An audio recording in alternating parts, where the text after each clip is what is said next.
হাজারো ব্যথা বেদনার পরে ফিরে আসনি তুমি আপন ঘরে।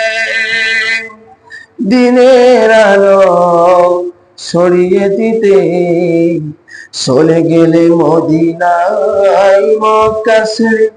হে রাসূল তোমাকে ভুলি আমি কেমন করে, হে রাসূল তোমাকে ভুলি আমি কেমন করে।